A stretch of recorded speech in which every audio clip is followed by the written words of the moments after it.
The morning of the 18th of April, 1943, began quietly over the Bismarck Sea. The water was the color of pewter, flat and indifferent, and the air above it smelled of salt and aviation fuel and something else, the faint metallic residue of a battle fought 2 weeks earlier that had not yet fully left the atmosphere above New Guinea's northern coast. Inside the nose of a modified B-29 Mitchell medium bomber, a young lieutenant named John Jock, Hennebree pressed his forehead against the padded frame of his gun sight and stared at the horizon. He was 24 years old. He had been in the Pacific Theater for 11 months.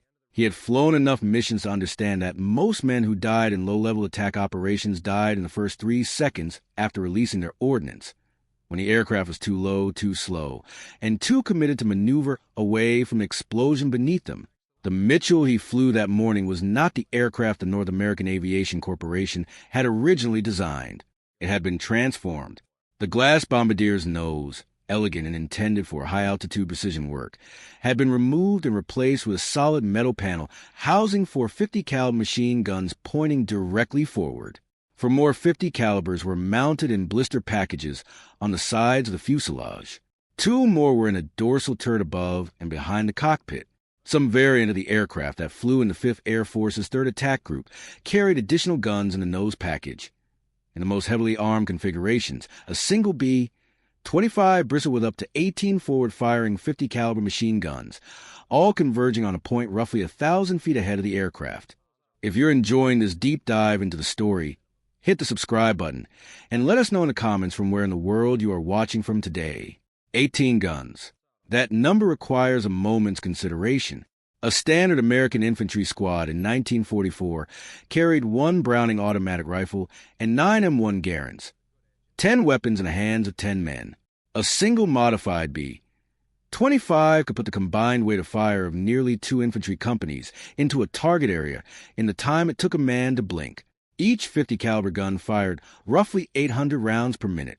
At cruising attack speed, a pilot had perhaps 2 to 3 seconds of effective gun range on a ship or a vehicle column. In those 2 or 3 seconds, 18 guns could deliver close to 800 rounds into a target the size of a small building. The mathematics of destruction, when laid out this way, are almost difficult to believe. And yet the aircraft that carried them were real. The missions they flew were documented, and the convoys they encountered did not survive the experience in any recognizable form. To understand how a medium bomber designed for mid-altitude level bombing became the most lethally armed ground attack aircraft the United States Army Air Forces put into combat, you have to go back to the autumn of 1942 and to a problem that was killing American airmen at a rate that the 5th Air Force could not sustain. The Pacific Air War of 1942 was in many respects a different conflict from a European theater that dominates popular memory. There were no mass Thousand bomber raids over industrial cities, no sustained strategic bombing campaign against a concentrated enemy homeland. The geography of the Pacific demanded something different, something that European air power doctrine had not prepared the Americans to execute. The islands and sea lanes over which the war was fought spread across millions of square miles of open ocean. Japanese logistical power depended entirely on shipping, on the endless movement of troop transports, freighters, tankers, and escort vessels threading between island chains from Rabaul south to New Guinea and west toward the Philippines. If those supply lines could be cut, Japanese ground forces on New Guinea and in the Solomon Islands would wither. They could not be reinforced, could not be resupplied, could not be sustained. The Imperial Japanese Army was not accustomed to fighting without supplies. No army was. Cut the ships, and you cut the war. The 5th Air Force understood this clearly by late 1942. What it did not yet understand was how to do it. High-altitude level bombing against ships at sea was not merely difficult. It was, in practical terms, nearly impossible against vessels that could maneuver. A bomb dropped from 20,000 feet by an aircraft traveling at 200 miles per hour at a ship moving at 15 to 20 knots required a degree of predictive calculation that pushed mechanical bomb sights of the era to the edge of their design limits. The Norden bomb sight, the instrument the Americans had spent years developing and guarding as a classified technology of war-winning importance, was a masterpiece of precision engineering for stationary or slow-moving targets on flat terrain. Against a ship's captain who understood that the moment he saw bomb bay doors open over his vessel, the only rational response was to turn hard and accelerate. The Northern predictions became theoretical exercises. The numbers confirmed this. In 1942, the 5th Air Force conducted numerous level bombing attacks against Japanese shipping in the waters north of New Guinea. The hit rates were devastating to record. Studies conducted by 5th Air Force headquarters found that conventional high-altitude level bombing against maneuvering vessels achieved hit rates in the low single-digit percentages. 10 aircraft dropping their ordnance could expect to strike a target ship perhaps once, and sometimes not at all. Meanwhile, the aircraft were required to fly straight and level through Japanese anti-aircraft fire for the entire bomb run. 30 to 60 seconds are committed, undeviating flight directly toward concentrated flak. The cost in air crews was unsustainable. The results in sunken ships were negligible. Something had to change. The man most directly responsible for what changed was Major Paul "Pappy" Gunn, a former naval aviator turned civilian pilot, who had been caught in the Philippines when Japan invaded in December 1941. Gunn was 46 years old in 1942, old by combat aviation standards, with leather-brown skin and a mechanical intuition that bordered on genius. He had left his wife and 4 children behind in Manila when the Japanese arrived. His family had been interned. He flew for the 5th Air Force now with the peculiar ferocity of a man who had a personal accounting to settle. Gunn did not accept the limitations of the aircraft he was given. When told the B-29 was a medium bomber unsuited for low-level attack work, he found a maintenance depot in Australia and began modifying one himself. Working nights, pulling the bomb sight in glass nose, bolting gun mounts where engineers said there was no structural allowance for them, rewiring firing circuits by hand when the standard schematics said the solution he wanted was not possible. He worked alongside Major Ed Larner and, critically, alongside a young ordnance officer and self-taught aeronautical tinkerer named Major Bruce Hobson, who had been working independently on similar modifications at a depot in Townsville. Together, these men and the crews of enlisted maintenance specialists they led performed what the official histories would later describe as field modifications, a phrase that conceals the improvised, technically illegal, regulation-violating reality of what actually happened in those Australian hangars in the late months of 1942. They turned bombers into gunships. The first modified B-25C aircraft Gunn flew in late 1942 carried 450 caliber guns in the nose. He tested it against a wrecked Japanese vessel beached on the New Guinea coast, flying in at masthead height, 50 to 100 feet above the water, and discovering that at that altitude, the problem of a maneuvering ship became substantially simpler. A ship cannot maneuver quickly. Its turning radius at full speed is measured in hundreds of yards. An aircraft closing at 250 miles per hour has covered those hundreds of yards before the ship's rudder has completed its effect. At masthead height, aiming the aircraft was essentially aiming the guns. The pilot did not direct the nose at the ship so much as he directed the ship into the path of the nose. The geometry that made high-altitude bombing nearly impossible became, at 50 feet of altitude, almost straightforward. But masthead height attack created its own lethal problem. At 50 feet above the water, releasing a bomb directly beneath a vessel meant flying through the explosion. The blast radius of a 500-pound bomb detonating against a ship's hull extended well beyond the distance AB. 25 could travel in a fraction of a second between bomb release and detonation. Early low-level attacks produced a grim paradox. Aircraft that successfully hit their targets were sometimes destroyed by their own ordnance. The solution was the skip bomb. Ordnance specialists working with Gunn and with 5th Air Force headquarters developed the technique of releasing bombs set with delayed fuses from masthead height at a distance of several hundred feet from the target. The bomb, released at low altitude and at an angle, skipped across the water surface like a flat stone thrown across a pond. One skip, 2 skips, before embedding itself against the hull of the target vessel at or below the waterline. The delayed fuse, typically set for 4 to 11 seconds, gave the attacking aircraft time to pull up and clear the blast radius before the bomb detonated. A bomb that exploded against the waterline of a freighter or transport was not merely damaging. It was catastrophic. The blast propagated through water, which is nearly incompressible, directly into the hull plating. Ships that took skip bomb hits below the waterline did not merely burn. They flooded, listed, and sank. The combination of mast-height attack, skip bombing, and the modified B-25's forward-firing battery of guns created a new form of aerial warfare. The guns served a purpose beyond killing men on deck. In the 2 to 3 seconds before bomb release, the pilot laid his aircraft directly on the vessel's centerline and fired every forward gun simultaneously. The effect on the target ship's deck crew, on anti-aircraft gun crews, bridge crew, anyone attempting to return fire, was total suppression. Hundreds of 50 caliber rounds per second striking the deck and superstructure of ship did not leave men in a condition to operate weapons.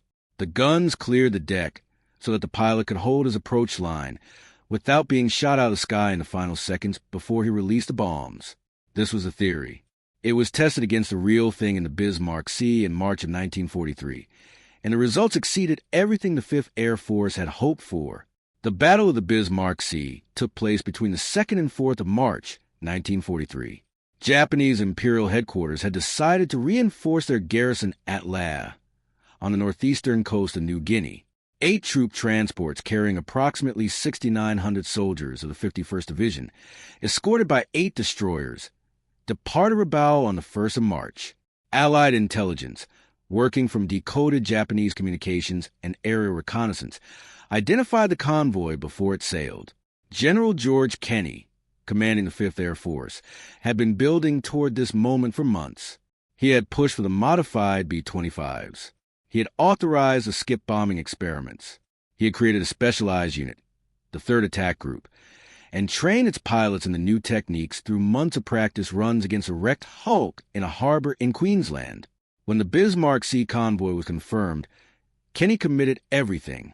Over the 2nd, 3rd, and 4th of March, 5th Air Force aircraft, B-17s attacking from high altitude, A-20 Havocs at low level, and the 3rd Attack Group's modified B-25s at masthead height, struck the convoy in coordinated waves. The B-17s achieved what high-altitude bombers typically achieved against ships. Some near misses, occasional hits, disruption without decisive results. The A-20s added their weight. But it was the modified B-25s, coming in at 50 feet with their forward guns blazing and their skip bombs bouncing off the Bismarck Sea surface, that transformed the engagement from attack into annihilation. All 8 Japanese transports were sunk, for the 8 escorting destroyers were sunk.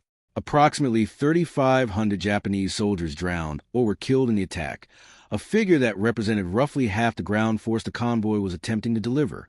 The remaining soldiers who reached shore were largely disorganized and had lost most of their equipment and supplies. Japanese planners reviewed the results and reached a conclusion they would not have predicted possible before March of 1943.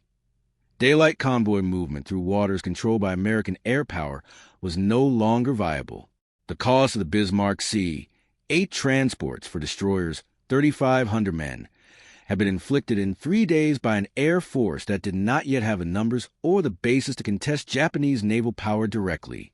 The modified B-25s had made that possible. The significance of this was not lost on the officers at 5th Air Force Headquarters in Brisbane. What Pappy Gunn had built in an Australian maintenance depot and what the 3rd Attack Group's pilots had practiced against the rusting hulk off Queensland had just destroyed an entire reinforcement convoy in one of the most one-sided air-sea engagements of the Pacific War. The technique worked. The question now was how far it could be taken. If you find this story engaging, please take a moment to subscribe and enable notifications. It helps us continue producing in-depth content like this.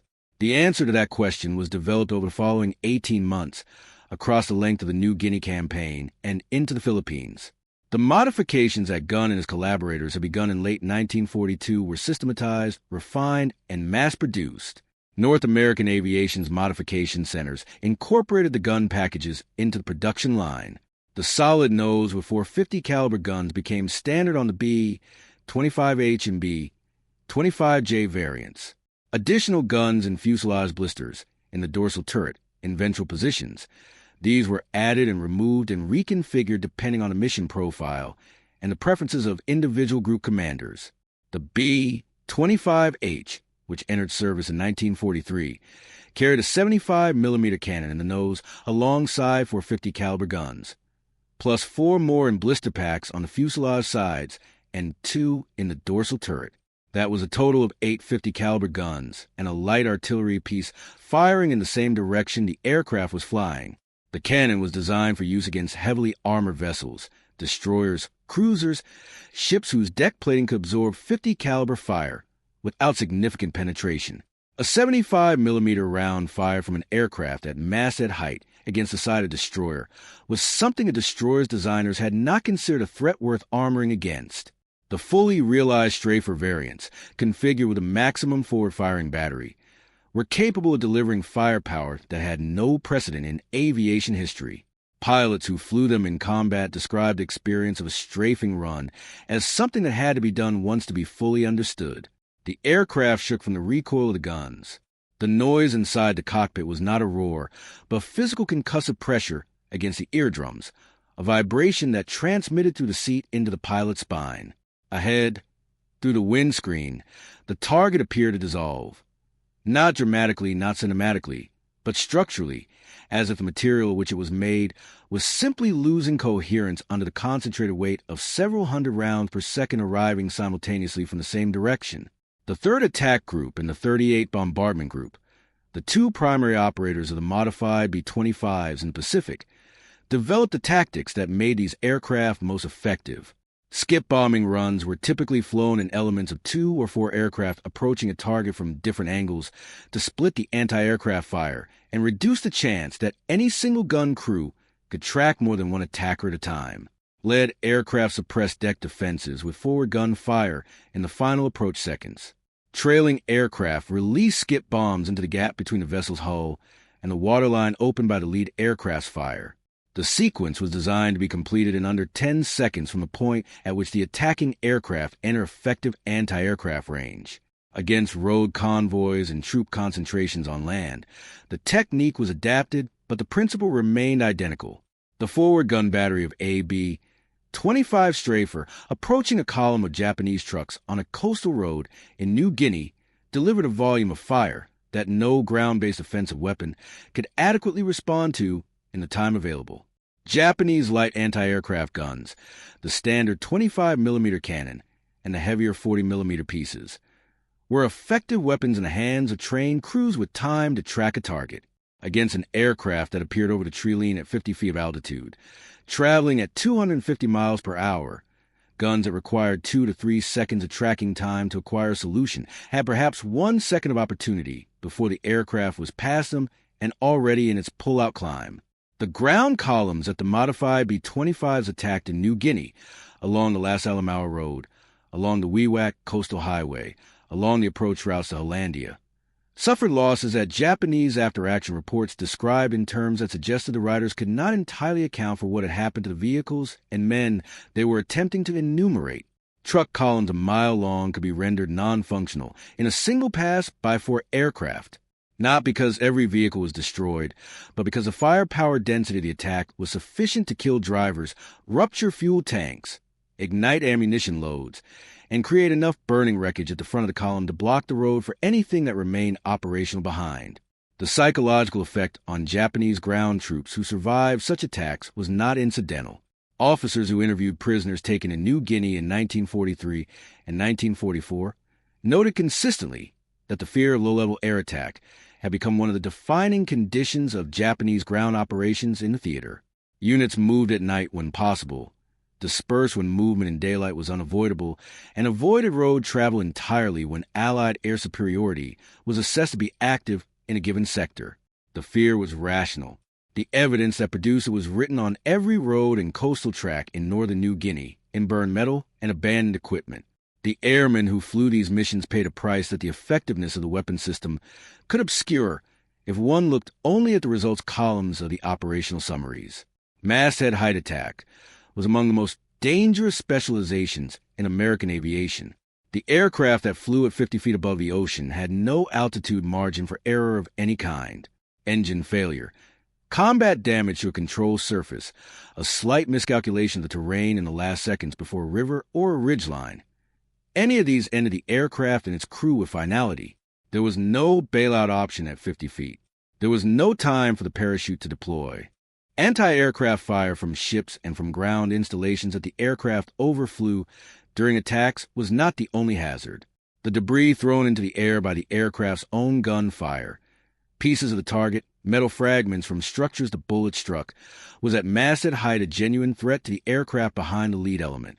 Pilots who flew the second or third position in a strafing formation learned to expect the windscreen to be struck by fragments from the attack being conducted by the aircraft 20 feet ahead of them. Not all of those strikes were inconsequential, and the explosions, the skip bombs timed to allow escape, did not always behave as designed. Fuses that failed to delay properly, ammunition cooking off in a ship's magazine before the attacking aircraft had cleared the blast radius, burning fuel spraying across the flight path of a climbing B-29.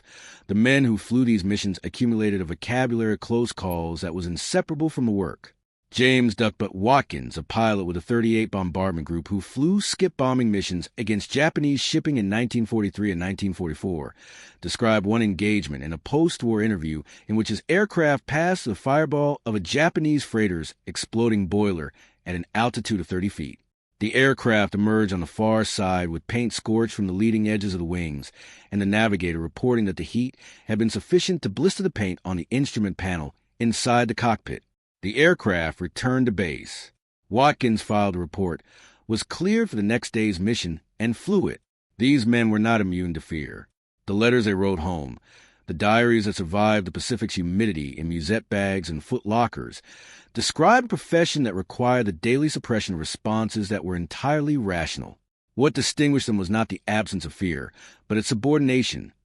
The decision, made each morning when the briefing ended, and the crews walked their aircraft, that the mission was more important than the outcome for any individual man in it.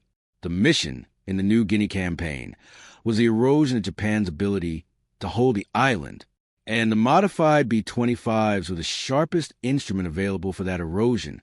By the summer of 1944, Japanese logistics in New Guinea had been so thoroughly disrupted by air attack that General Hatazo Adachi's 18th Army, which had numbered over 100,000 men at its peak, was subsisting on reduced rations, unable to receive reinforcement by sea, and slowly being outflanked by MacArthur's leapfrog amphibious advances up the coast. The ground campaign that followed was not easy, but it was enabled by the air campaign, specifically by the relentless destruction of Japanese shipping and road movement that the 3rd Attack Group and the 38th Bombardment Group prosecuted throughout 1943 and into 44. The convoys that tried to run the gauntlet of air coverage after the Bismarck Sea were not simply attacked. They were studied, identified, and systematically dismantled. 5th Air Force intelligence tracked Japanese shipping patterns using aerial reconnaissance photographs and signals intelligence. When a convoy was identified, the attack elements were briefed the routes planned, and the aircraft dispatched with the kind of operational precision that guns' early modifications had made possible by demonstrating that the modified B-25 could reliably deliver decisive results, not merely harassment. The Japanese, for their part, adapted. They reinforced anti-aircraft armaments on their vessels, mounting additional light guns, and increasing the number of trained gunners assigned to shipping defense. They began routing convoys through waters closer to shore, where land-based anti-aircraft could provide coverage. They shifted to night movement wherever possible, accepting the navigational hazards of darkened coastal waters rather than accepting the certainty of daylight air attack. None of it was sufficient. Night movement reduced but did not eliminate the threat. 5th Air Force developed night attack capabilities using flare-equipped B-25s and A-20s to illuminate targets for following aircraft. Shore-based anti-aircraft extended the danger to attacking aircraft but did not prevent attacks, and the forward gun batteries of the modified B-25s were equally effective against land-based gun crews as against ship-based ones. Increased shipboard anti-aircraft armament was a rational response to the threat, but a 25mm shell is less effective as a counterargument when the aircraft firing at you is delivering 18 guns worth of .50 caliber fire in response. The arithmetic remained in favor of the attackers throughout the New Guinea campaign, not because the Americans were invulnerable. The casualty rates among low-level attack crews tell a different story, but because the modified B-25 represented a genuine discontinuity in the capability curve. There had been no weapon quite like it before Pappy Gun and his maintenance crews in Australia built the first one in late 1942. There was nothing in Japanese doctrine or in the design assumptions of Japanese convoy escort commanders that had accounted for an aircraft carrying the firepower of 2 infantry companies arriving at masthead height with 18 guns and a set of skip bombs timed to detonate against the waterline. The Bismarck Sea convoy had been protected by 8 destroyers. Those destroyers had guns. They had trained crews. They had the institutional knowledge of the Imperial Japanese Navy behind them. They were not adequate. They were not adequate because the problem they were defending against had been invented a few months earlier in a depot in Australia by a man who had left his family behind in Manila and was working nights to build something that nobody in authority had formally approved. What happened in the Bismarck Sea in March of 1943 was not the result of superior numbers or superior technology in any conventional sense. The Americans did not have more aircraft than the Japanese had ships. They did not have better navigation equipment or more powerful engines. What they had was one specific technical insight, that a bomber stripped of its conventional armament and rebuilt as a flying battery of forward-firing guns, delivering skip bombs at the waterline from 50 feet of altitude, could do to a convoy what nothing else available to the 5th Air Force could do, and one man willing to put that insight into metal and wire in a maintenance hangar without waiting for authorization. The systematic destruction of Japanese maritime supply lines in the Southwest Pacific did not happen in a single dramatic engagement. It was accumulated mission by mission over the course of nearly 2 years, in the kind of grinding operational attrition that rarely produces the clean narrative arc of a single decisive battle, but produces something more consequential: the slow strangulation of an army's ability to fight. To understand the scale of what the modified B-25s accomplished in the New Guinea campaign, it is necessary to spend some time with the geography of the problem. New Guinea is the second largest island in the world. Its northern coastline runs roughly 1,500 miles from the Vogelkop Peninsula in the west of the border with what was in the territory of Papua in the east. The Owen Stanley Mountain Range runs the length of the island's spine, rising above 13,000 feet in places, impassable to wheeled vehicles, barely passable to infantry on foot. The Japanese forces committed to holding New Guinea, eventually organized under General Adachi's 18th Army, were almost entirely dependent on coastal sea lines and communication for everything they required to sustain combat operations. Food, ammunition, replacement troops, medical supplies, engineering equipment, all arrived or was supposed to arrive by ship. The coastal road network was primitive, partially completed before the war, and in many sectors non-existent. Overland supply from one base to another was not merely difficult.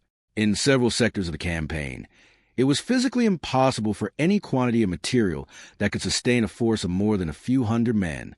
This geographic reality gave the 5th Air Force's attack on Japanese shipping a strategic weight that went far beyond the tactical arithmetic of ships sunk per sortie.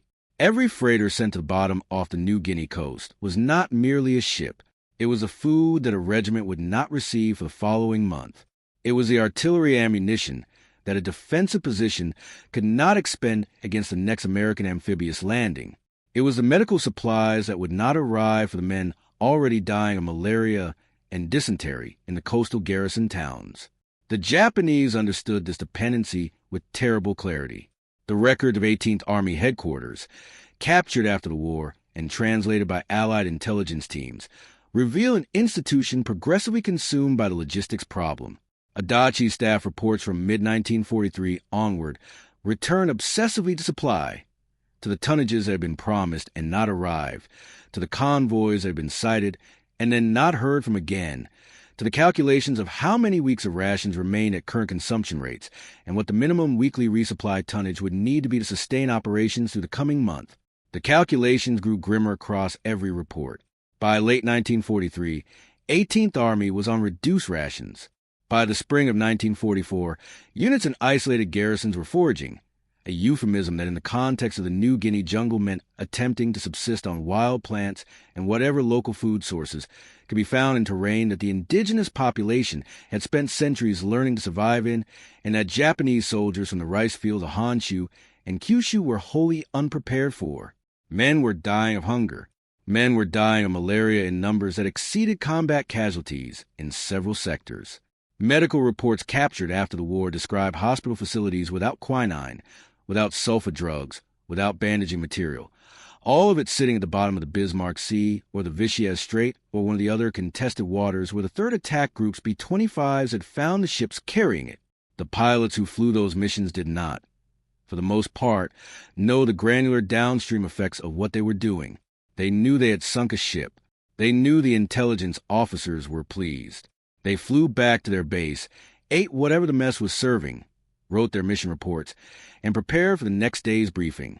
The connection between a skip bomb detonating against the waterline of a 3,000-ton freighter off Wewak in September 1943 and the starvation of a Japanese rifle company in January 1944 was not visible to any individual pilot. It was only visible in the aggregate, in the accumulated records, in the post-war translations of captured documents that told the story from the other side. Captain Raymond Wilkins was one of the pilots who flew that campaign most intensively. Wilkins commanded a flight in the 8th Bombardment Squadron, 3rd Attack Group, and flew B-25 missions against Japanese shipping throughout 1943.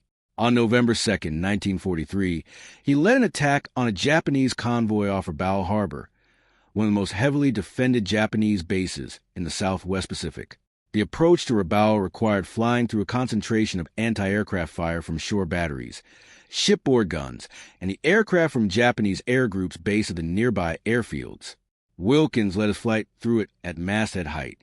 In the engagement that followed, Wilkins's aircraft was hit repeatedly. His wingman was shot down.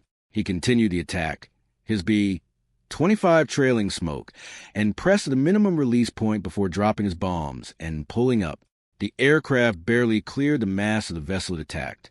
He was awarded the Medal of Honor for that mission, posthumously. His aircraft did not return to base. Wilkins was 29 years old. He had been in the Pacific for over a year. His story was representative in its broad outlines, if not in the specific decoration it earned. The men who flew low-level attack missions in the Pacific accepted a casualty rate that would have been described as prohibitive in any formal pre-war analysis of the concept viability. They accepted it not because they were indifferent to survival, but because the mission required it and they had been trained over months of practice runs against that rusting Queensland hulk to believe that precision and speed could substitute for altitude as a form of protection. Sometimes that belief was justified by the outcome. Sometimes it was not. The archives of the 3rd Attack Group and the 38th Bombardment Group are filled with both kinds of entries. The attack on Wewak in August 1943 illustrated the modified B-25's capabilities at their most fully developed. Wewak, on the northern New Guinea coast, roughly 400 miles west of Lae, had been built by the Japanese into one of the major air and logistical bases in the theater. By mid-August of 43, Japanese records indicate that approximately 350 aircraft were based at the 4 airfields in the Wewak complex, along with supply dumps, port facilities, and a concentration of shipping that represented a significant portion of the logistical lifeline sustaining 18th Army. General Kenny committed the 5th Air Force to destroying it. The first attack on August 17th was conducted at low level by modified B-25s approaching from an unexpected inland route, crossing the Owen Stanley Mountains and descending on Wewak from the south rather than approaching across the sea from the north, where Japanese air defenses were oriented. The surprise was complete.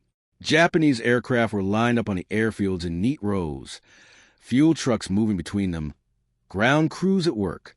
The attacking B-25 swept across the airfields at 50 feet, forward guns clearing everything in front of them, parafrags, parachute-retarded fragmentation bombs, tumbling out of their bomb bays to scatter across the parked aircraft and explode seconds after the attacking planes had passed. The battle damage assessment conducted from post-attack reconnaissance photographs counted approximately 100 Japanese aircraft destroyed on the ground at Wewak in the August 17th and 18th attacks. 100 aircraft destroyed without aerial combat, without the losses that air-to-air engagement would have produced by bombers attacking at altitudes more commonly associated with crop dusters than with military aviation. The implications of what had been accomplished at Wewak were understood at 5th Air Force Headquarters immediately. The modified B-25, with its forward gun battery, was not merely a ship-killing weapon. It was a precision instrument of ground attack capable of destroying any target that could be reached at low altitude. Airfields, port facilities, road convoys, troop concentrations, rail yards, fuel dumps. The technique Pappy Gunn had developed in a maintenance depot for the specific purpose of sinking ships had produced a weapon system that could be applied against the entire logistical architecture of Japanese operations in the Southwest Pacific.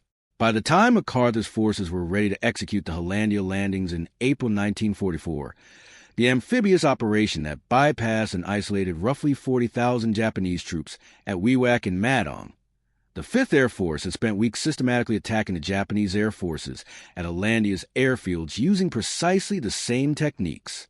When the landings came, American ground forces came ashore against air opposition that had been reduced to negligible levels. The modified B-25s had cleared the airspace before the first landing craft touched the beach. This was a full expression of what the weapon had become. It had started as a solution to the specific problem of sinking maneuvering ships. It had evolved, through operational experience and the relentless ingenuity of the men who flew and maintained the aircraft, into something broader, a method of applying overwhelming, precisely directed firepower against any fixed or slow-moving target in conditions that conventional bombing could not adequately address. The 18 guns, or however many a specific aircraft carried in its particular configuration, were not merely weapons. They were the enablers of a tactical system that had transformed the air-ground relationship in the Southwest Pacific Campaign. The Japanese response to this tactical system, across the 2 years of the New Guinea campaign, illuminated its effectiveness through the desperation of the countermeasures attempted. After the Bismarck Sea, Japanese planners abandoned large daylight convoys in waters exposed to air attack. They shifted to smaller, faster vessels, barges, coastal steamers, destroyer transports that could hug the coast and use cloud cover and darkness to avoid detection. The barge traffic that supplied Japanese garrisons along the New Guinea coast in 1943 and 44 became a major preoccupation for 5th Air Force planners, who responded by developing night attack techniques using flare-equipped aircraft and by conducting dawn and dusk sweeps along known barge routes. The modified B-25s hunted barges. A loaded Japanese landing barge, 60 feet long, carrying perhaps 15 tons of supplies or 30 soldiers, was not the kind of target that anyone designing a skip bombing attack on a troop transport had envisioned, but a B-25 pilot who found a column of barges threading along the coast in the early morning light found them no less vulnerable. 18 guns fired at a wooden barge from masthead height did not leave a barge. The A-Tape Wewak campaign of 1944, in which Australian forces engaged Adachi's 18th Army in the final grinding battles of the New Guinea campaign, was fought against a Japanese force whose logistical situation had by that point passed from difficult to catastrophic. Adachi attempted to resupply his army by constructing an overland route, essentially forcing his soldiers to carry supplies on their backs through jungle terrain that had defeated every previous attempt at overland logistics in the theater. The attempt failed. Men died on the trails carrying loads that were inadequate to sustain the men at the destinations they were carrying to. The army consumed itself in the effort. Japanese medical records captured after the campaign estimated that disease and starvation killed more soldiers of the 18th Army than combat. The exact figures remain uncertain, but the proportion was significant of an army that had numbered well over 100,000 men at its peak deployment. Fewer than 13,000 remained alive, and in any condition to surrender when the war ended in August 1945. The overwhelming majority of those who died were not killed by American or Australian ground forces. They were killed by the collapse of the supply system that the 5th Air Force's attack aircraft, led by the modified B-25s, enabled by the techniques developed in Australian maintenance depots in 1942, had systematically dismantled across 2 years of continuous operations. The officers at 5th Air Force Headquarters who reviewed the campaign's results in the autumn of 1944 were not given to the kind of language that the results might seem to justify. After-action reports are administrative documents, not eulogies, and the men who wrote them used a vocabulary of operational analysis. Tonnages sunk, sorties flown, aircraft lost, airfields attacked, shipping routes disrupted. The human meaning of those numbers on both sides was not their concern in the act of writing, But the numbers themselves told the story plainly enough for anyone willing to read them. The 5th Air Force, operating with modified medium bombers that no formal military aviation program had designed or approved, employing techniques that had been developed in the field by officers working outside established doctrine, had made the movement of Japanese supplies and troops across the waters north of New Guinea effectively impossible in daylight. The Japanese had been given no adequate answer to problem. Their anti-aircraft guns were real and dangerous and killed American airmen regularly. Their fighter aircraft, when they could be put up in sufficient numbers, were capable of inflicting serious losses on attacking B-29 formations. But neither the guns nor the fighters could prevent the attacks. They could only raise the cost of conducting them. And the Americans paid the cost and continued. The 3rd Attack Group flew more than 600 missions in the Pacific War.